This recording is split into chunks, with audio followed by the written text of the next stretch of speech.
padat, cepat, dan mengupas lugas. Nah, ini sekarang jadi yang mana nih? Betul-betul mengucapkan selamat dan mau untuk membangun bangsa ini bersama-sama. Tapi atau memang sebenarnya nggak perlu selamat, hanya simbol aja.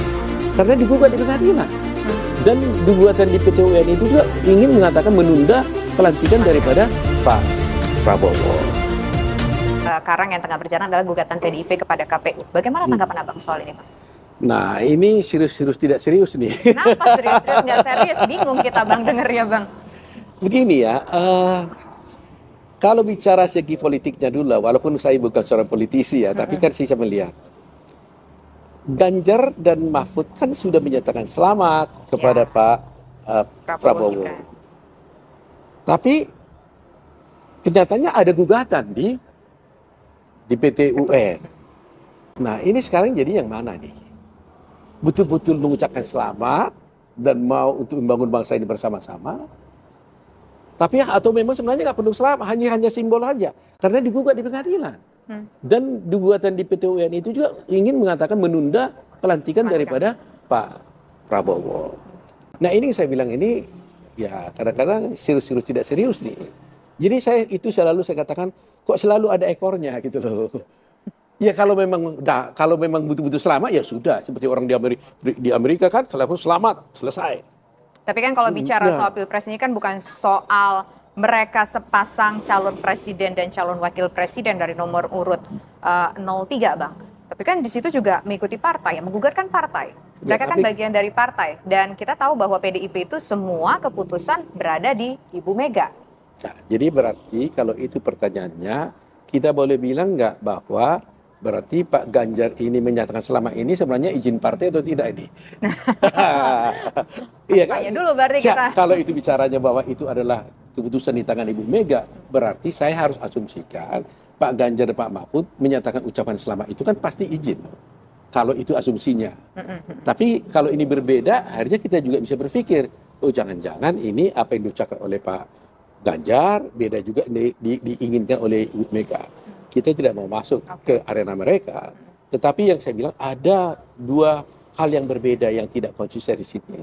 Itu dari pandangan politiknya. Nah, dari hukumnya, Bang? Kalau hukumnya, begini.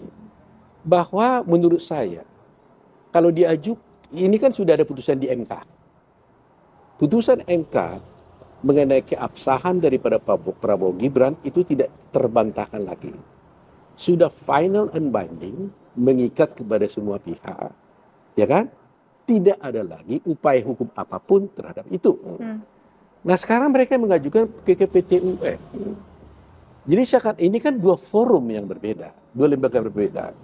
Nah, apakah bisa ada putusan PT UN menguji putusan Mahkamah Konstitusi?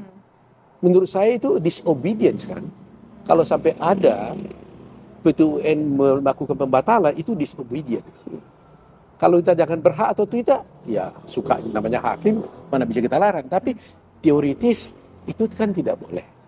Nah, kemudian kalau itu tidak memungkinkan, berarti kan putusan ini sudah final.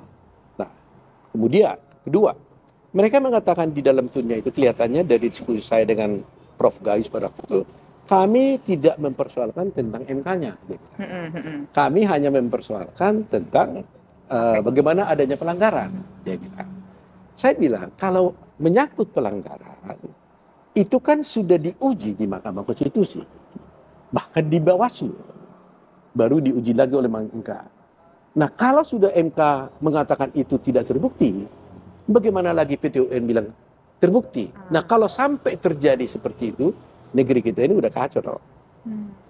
MK mengatakan tidak terbukti, apakah PT UN mengatakan terbukti? Nah, ini kan kacau. Tetapi mungkin kalau saya bisa mengandai, ini semacam apa ya, namanya politik kan. Ya kan? Dengan adanya perkara di PT UN, seakan-akan ini belum selesai. Nah, saya tidak tahu dan tidak mau mengomentari apa tujuan mereka untuk melakukan gugatan ini. Tapi dari segi hukum menurut saya itu baseless lah. I pace